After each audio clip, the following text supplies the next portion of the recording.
A prominent academic predicts, based on data, that Christianity will continue to decline in Britain and British Islam will increase dramatically.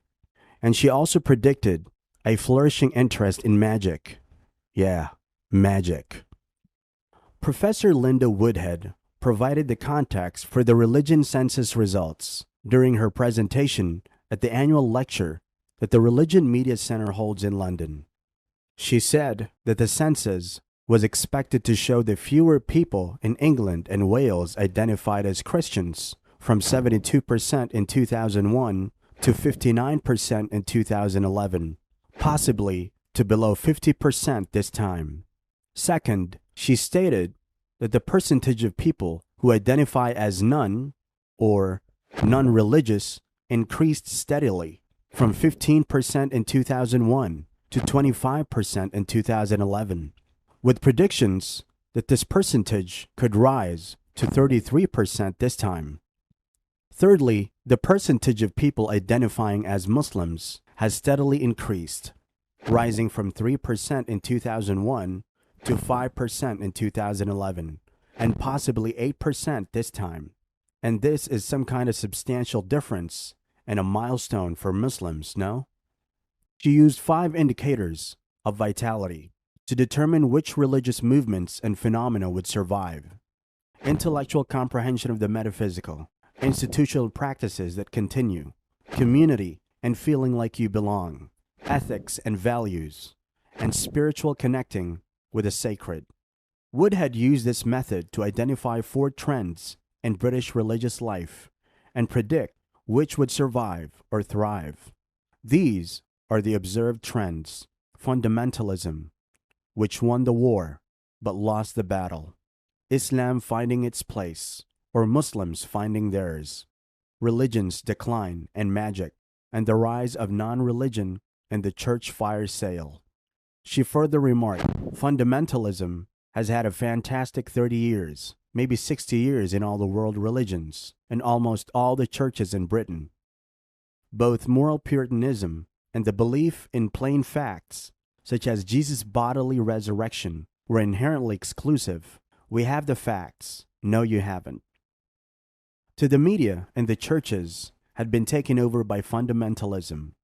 When she began discussing various forms of Christianity during numerous interviews with the media, the reporter responded that these were too wishy-washy and not the natural religion. However, Professor Woodhead further stated that fundamentalism had won the battle but lost the war. You must be thinking about why did she say that, right? Because she observed the facts in every aspect. The post-war strict moral standards against divorce, remarriage, women's equality, and LGBTQ plus rights had turned Christianity into a toxic label, and the upcoming generation didn't want to be linked with it. Regardless, the revivals had not stopped the severe decline of Christianity. Liberal Christianity had lost its cultural capital due to its failure to provide philosophical theology and dependable answers to questions about beliefs. She stated that Christians in this nation were just as ethically liberal as the general populace.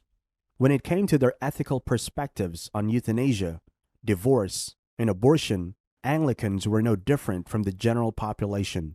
However, their leaders were reacting against absolutely dominant ideas. Professor Woodhead also mentioned the fire sale of churches, cultural property, and the rise of non-religion as another trend in her conversation. It indicated that various secular organizations had diverted work and education and knowledge. Other businesses had provided similar services without a religious affiliation.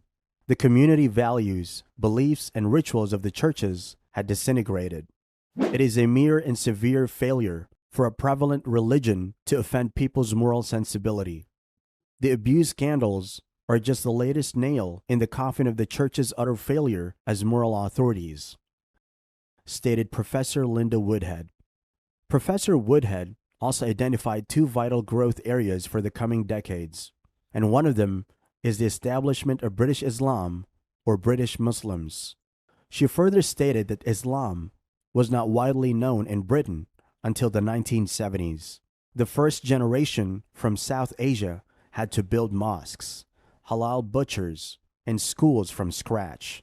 The second generation started charities and civil society organizations.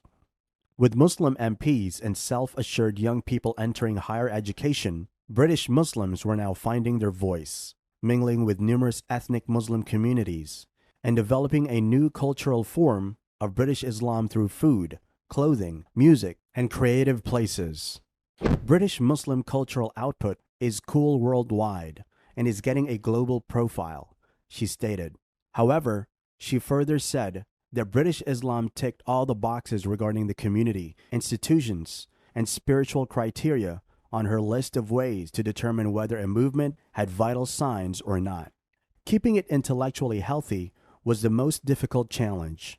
Many universities now have centers for Islamic studies, with moves to study metaphysics and theology in addition to Islamic law, which is a significant milestone.